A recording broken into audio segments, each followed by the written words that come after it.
Hi guys, this is Žiga from 2100 News. I'm here with Gordon Einstein, the guy that probably knows the most about crypto regulations in the room. How are you doing, Gordon? I am very, hold on, I gotta shake your hand here, my friend. Yeah. No, I'm doing very well, and I'm happy to be here. That's very good. We're happy to have you. Could you please tell us what's the problem? Why can't the cryptocurrencies get regulated? Well, there's a few different things going on. There's cryptocurrencies like Bitcoin, maybe Ethereum, depending on how you think about it, Zcash and the like. And then there's cryptographic tokens, which we're issuing in connection with ICOs or otherwise. They're really two separate things. So the regulation of Bitcoin, I would separate in everyone's mind from the regulation of ICOs and tokens. When it comes to Bitcoin, and Switzerland, the FINMA, the Financial Institution Regulatory Authority, I think it's called, FINMA in Switzerland just came out with some guidelines, not regulations, but guidelines, where they divided tokens into three classes. There's sort of payment currency tokens, which is one class. There's utility tokens, which are essentially licenses to use a platform. And then there's asset tokens, which they would argue are more like regular securities.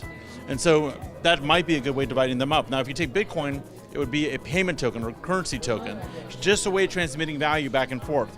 And the concerns when you're transmitting value back and forth, especially internationally, are money laundering, terrorist financing, and taxes. So that's one category of thing. Another category of thing is when you're issuing tokens to raise money to build a platform. The consensus in the US, right or wrong, and I think it may be wrong, and that's the next conversation, is that when you issue those tokens in order to get money, in order to build a platform, they're securities while the platform is being built. Even if later on, they won't be securities once the platform is built. The idea is that when people are buying those tokens in advance of them being functional, they're not buying them because they're going to be usable, they're buying them because they have an expectation of profit. Now, is that true? I don't know if it's true, but there's an argument back and forth. But it's probably the safe thing is to treat it like that's the case. And that's what I'll be speaking about. There's this concept of a SAFT, which is a simple agreement for future tokens. The idea is that while the tokens would be securities, you don't issue them. You issue these SAFTs to wealthy investors, knowledgeable investors, what we call accredited investors, and only to them, under certain conditions, use that money to build the platform, and then once the platform is built, convert the SAFTs into the tokens. Now, it makes sense to me, but the SEC just sent out a whole bunch of subpoenas apparently yesterday or the day before, where they're digging into how people are doing these things. And I'm all in favor of that. This needs to be regulated. I'm not in any way suggesting a Wild West approach. I don't want money laundering. I don't want people cheated. I don't want any of that stuff. But what the Wall Street Journal just did is they started talking badly about SAFs, which makes me think they didn't really know what they're talking about. Because when you do a SAF correctly, it's pursuant to a legal exemption. Okay, there's the basic rule that you need to register securities. When you do a SAF and you do it the right way, you do it according to a legal exemption. It is legal. Okay, and when you do your anti-money laundering and you know your customer and you make them not transferable and you don't go crazy with the discounts, there's all these restrictions, but everything in life has restrictions. When you do it that way, there's no question that's illegal. So for them to be slamming this productive way of raising capital in general made me so pissed off that I took my iPhone and I threw it at my TV again. Again. Well, I got a serious. You know what? It's down there anywhere. Just take my word for it. I have an iPhone that is normally shaped like this, but it's actually bulky like this because I have a case around it because I keep on throwing it at the TV. Because every time a regulator says something dense or the news says something dense about what a regulator said, it's just frustrating me because I see crypto and blockchain changing the world and people need to get with the program. And with the program does not mean surrendering to it, okay? I'm an adult. I want to live in civilization. I don't want to live in anarchy. I want rules. I want law. I want regulation. We are all fully for regulation.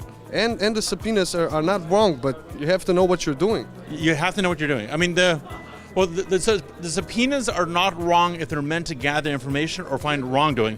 They're wrong if they're meant to intimidate or send a message that's unrelated to the parties getting a subpoena. So if I'm an innocent person, okay, and the government knows I'm innocent, but they send me a subpoena, send me a message, they're costing me time, money, and causing me anxiety, and they're sending a bad message. If they send subpoenas to things that are questionable, or they just don't know, or they want to find out, I'm okay with that, because my point of view is there's nothing you shouldn't do anything that you're not afraid of going to open court and saying it in front of a judge and saying it in front of a jury. I always think that way. Like, would I be okay in front of court saying this? And right now, if I said this to a judge, I might get a little bit embarrassed, but I could back up what I was saying. Okay, I believe in my position.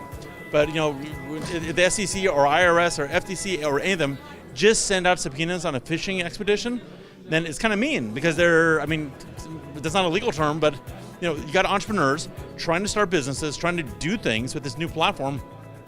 If you scare them enough, they'll leave and they'll go to Estonia. And I don't want them going to Estonia. Estonia's great. I want to succeed with the people who are there. I don't want people to leave the United States and go somewhere else because we scared them away when we shouldn't have. That makes no sense. And I want the world to benefit. And that's another little thing of mine. It's a problem that we need to solve, that all these different jurisdictions have different rules. Okay, the fact that ICOs have to pay a guy like me to figure out whether they should do the operation in Gibraltar or Malta or Singapore or Zug or beautiful Istanbul, I'd rather they weren't paying me. I'd rather they were paying software developers. Seriously, why to make a better technology? I'm providing a productive service in the sense that the state of the world right now is that these jurisdictions are inconsistent and someone has to figure it out. So I'm performing a necessary function, but I would prefer that my function was not necessary.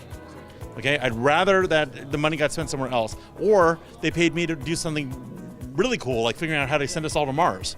Yeah, that's great. I'm a big Elon Musk fan, and I him and Satoshi are like, to me, in crypto blockchain Mars heaven. I aspire to be like them. That's it. I believe that the crypto is going to revolutionize the whole world, and I think that I know where your anger is coming from, why you're so pissed off, because as you said, you got to get with the program. This thing can actually help the world. It can make it a better place.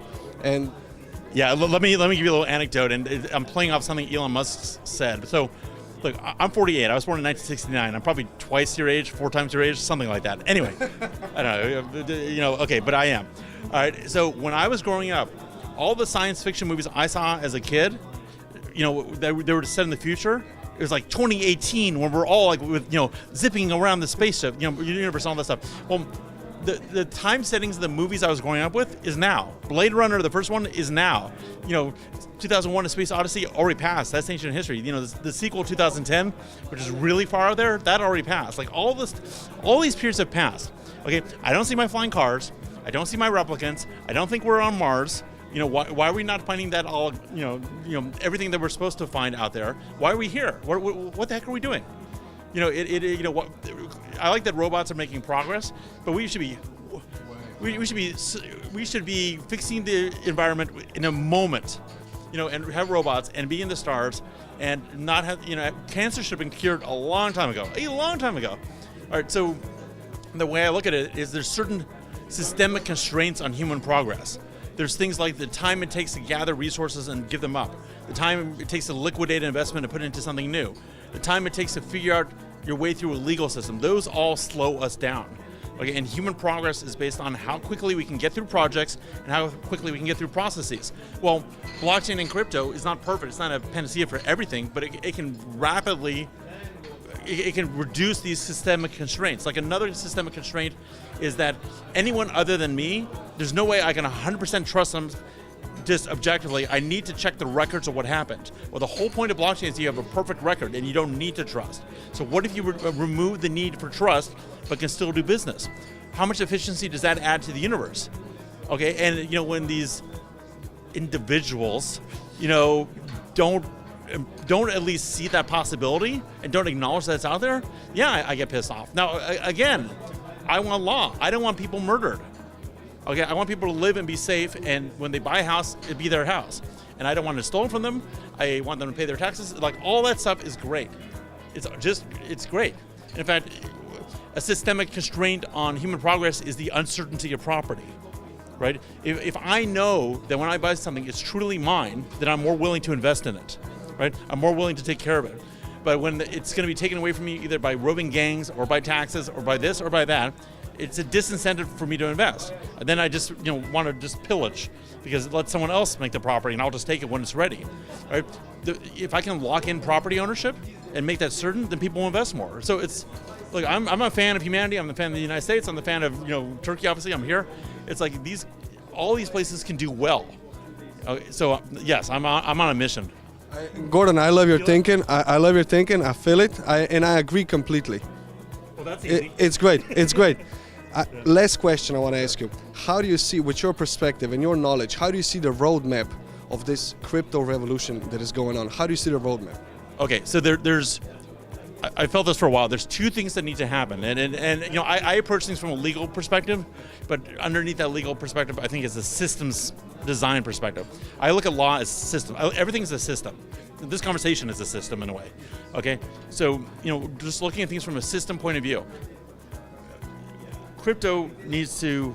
I don't want to say grow up, because it's good that it has this kind of rebellious energy, but crypto will only fully get released to the universe and do its good when it makes itself into something that's legally and acceptable. It needs to be regulation friendly. It can stay where it is, or it can take over the world. For it to take over the world, it's not going to do that without everyone's agreement. You're only going to get agreement if it's in people's interest. And what makes it in people's interest? They have to feel comfortable with it.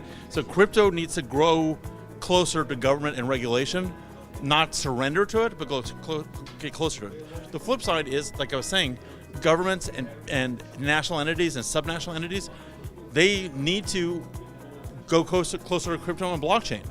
You know, they need to get close, and they need to kiss, and they need to be friends. Everybody needs to take a step towards each other. They need to step up. You know, that's right. They need to step up. Everyone needs to, in this world, people need to step up. You know, and again, I'm probably, to give you a little secret, I'm probably more right-wing than a lot of people here, but you know, my version of that is being responsible, you know, acting in groups for everyone's benefit.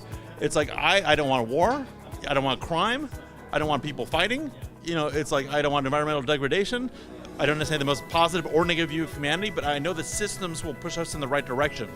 It takes brave people and good systems, and then we go the right direction. So I want, you know, these people are brave people. I want brave people, okay? But if they leave this conference and they go into an environment that's not friendly, then it doesn't do any good.